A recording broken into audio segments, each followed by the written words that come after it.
Remember back in 2023 when we all thought AI peaked at, hey, write me a haiku about quarterly earnings, or can you summarize this meeting I definitely wasn't paying attention to? That was cute, right? We all stood in amazement, some in fear, and then we all have since seen that that wasn't the peak. That was the opening credits. In just 3 years, now in 2026, the whole chat with AI thing is basically over. We've officially moved past the assistant era and into something way more invasive and way more profitable. Remember when we all thought Google was cooked and search was over? We thought there was no way they were going to be able to keep up. But if you follow the money, you can see how they are going to evolve and where I think they are going, which is the personal digital twin, a digital version persona. For all intents and purposes, a clone of the user online working for them. Why is this important for the C-suite to understand? This isn't a shiny new tool, it's a full-blown demolition of the customer funnel we've been duct taping together for the last 20 years. Google, Microsoft, and Apple are sitting at the forefront of creating a closed ecosystem for their users that will deliver results, ideas, and information straight to them without a search query even being entered. This isn't going to happen overnight, but we are on our way to seeing the digital twin become a reality by introducing us to it in 3 very clear waves. Wave 1, the stateless LLM, aka the brain. Smart as hell, zero memory, no idea who you were yesterday.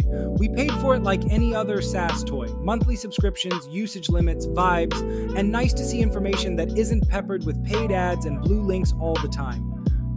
And with Wave 2, the Agentic phase, aka the hands. AI can actually do stuff, browse the web, use tools, execute tasks, and this is where pricing changes. You stopped paying for prompts and started paying for outcomes. Nobody will really care how the sausage is made. They just want the problem solved. And I get that. It's nice to feel like you have your own intern to do your bidding. Then that will bring us to Wave 3 that's more or less on the way, the digital twin, aka the identity. This isn't a chatbot waiting politely for instructions. This is a persistent, always-on silicon version of you, built from your biometrics, your work history, your behavior patterns, and your real-time intent. It doesn't wait for you to say, I'm thinking about switching software. It already knows it's already shopping, and you've already been using it. Think about it. Doesn't matter if you are an Apple evangelist, Google gobbler, or Microsoft monk, they have had you in their ecosystem using their products, feeding it information, and building out your digital twin since inception. But why would they do that? Why would they kill traditional search, their bread and butter, to switch? It's because the margins are insane. In the LLM era, everyone raced to the bottom on token costs, commodities, price wars, sad spreadsheets, but the digital twin economy runs on sovereign lock-in. When Google's commerce twin negotiates a better car insurance rate on your behalf, Google quietly takes a cut. No ad, no search, no human involved, just machine-to-machine money changing hands while you're making coffee. Apple owns the bio twin, your watch, your iPhone, your heart rate, your sleep, your stress, your mortality stats. They monetize through health subscriptions, longevity insights, and don't die yet premiums. All of their products talk to each other and share information, sometimes to our embarrassing detriment. Microsoft owns the professional twin, Teams, Outlook, LinkedIn, your work voice, your meeting patterns, your career trajectory.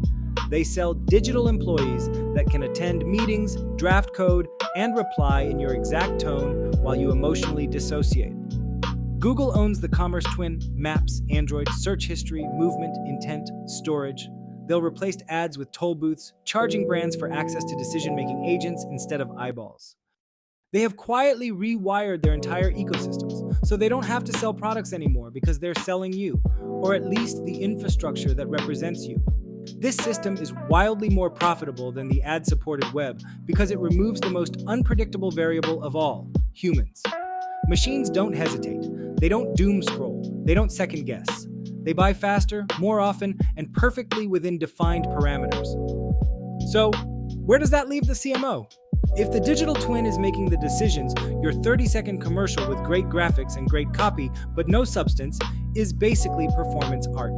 A digital twin does not care about your emotional brand fluff. It cares about clean data, fast APIs, and provable outcomes. This means your job as a CMO has changed. You're no longer just the storyteller-in-chief. You're the chief architect of autonomy. Budgets move from creative to ways to connect. You stop buying impressions and start buying Inference Share. And here's the uncomfortable truth. If your company doesn't have a brand agent, a cognitive rep that can negotiate in real time with a customer's digital twin, then your brand might as well not exist. You're invisible to the system that actually buys things now. This jump from LLMs to digital twins could be the largest transfer of economic power we've ever seen. New gatekeepers, new customers, new rules. The funnel didn't just shrink, it vanished. And if you want to know how that will happen, then watch the next video where I open the curtain to show you how the big three might do this. We'll break down exactly how Apple, Google, and Microsoft are locking in your customers, and how you might still reach the human hiding behind the twin.